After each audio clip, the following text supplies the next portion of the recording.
Hi hello friends, welcome to hifi சமையல். இன்றைக்கி காரசாரமாக உருளைக்கிழங்கு வறுவல் எப்படி செய்கிறதுன்னு பார்க்கலாம். அதுக்கு முன்னாடி உங்கள் சேனல் அதாவது ஹைஃபை சமையலை சப்ஸ்கிரைப் பண்ணாதவங்க மறக்காமல் சப்ஸ்கிரைப் பண்ணிக்கோங்க. பக்கத்தில் இருக்க பெல் ஐக்கானை கிளிக் பண்ணிக்கோங்க. இப்போ வாங்க எப்படி செய்கிறதுன்னு பார்க்கலாம்.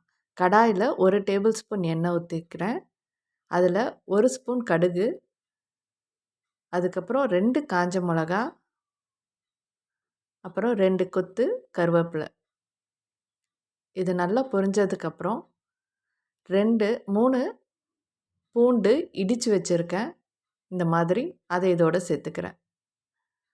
அதுக்கப்புறம் 5 உருளைக்கிழங்கு இந்த மாதிரி ரவுண்டாக கட் பண்ணி வச்சுருக்கேன். அதையும் இதோட சேர்த்து உப்பு சேர்த்து தேவையான அளவு உப்பு சேர்த்து ஒரு சும்மா 2 கிண்டு கிண்டி இதை மூடி போட போகிறேன். ஒரு 2 நிமிஷத்துக்கு அப்புறம் இதை ஓப்பன் பண்ணி இதில் மசாலா சேர்த்துக்க போகிறேன். ஒரு 1/4 ஸ்பூன் மஞ்சத்தூள், 1/4 ஸ்பூன் ஜீரகத்தூள், 1/2 ஸ்பூன் சோம்புத்தூள், அதுக்கப்புறம் மிளகாய்த்தூள் 1/2 ஸ்பூன். நல்ல காரம் சாப்பிடுவீங்கன்னா 2 டீஸ்பூன் கூட சேர்த்துக்கலாம். நான் 1/2 டீஸ்பூன் சேர்த்துருக்கேன்.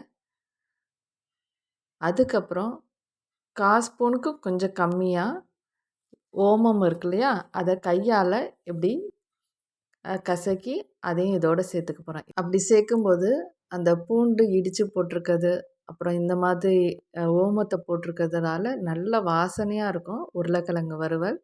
இப்போ திருப்பி மூடி போட்டு இதை நல்லா வேக விட போகிறேன். தண்ணியெல்லாம் எதுவுமே கிடையாது.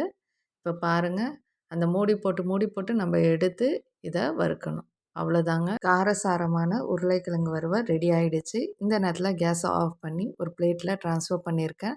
இதை கண்டிப்பாக ட்ரை பண்ணி பாருங்கள். இந்த வீடியோ பிடிச்சிருக்குன்னு நினைக்கிறேன். அப்படி பிடிச்சிருந்தா லைக் பண்ணுங்கள், ஷேர் பண்ணுங்கள். மறக்காமல் ஹைஃபை சமையலுக்கு சப்ஸ்கிரைப் பண்ணுங்கள். நன்றி, வணக்கம்.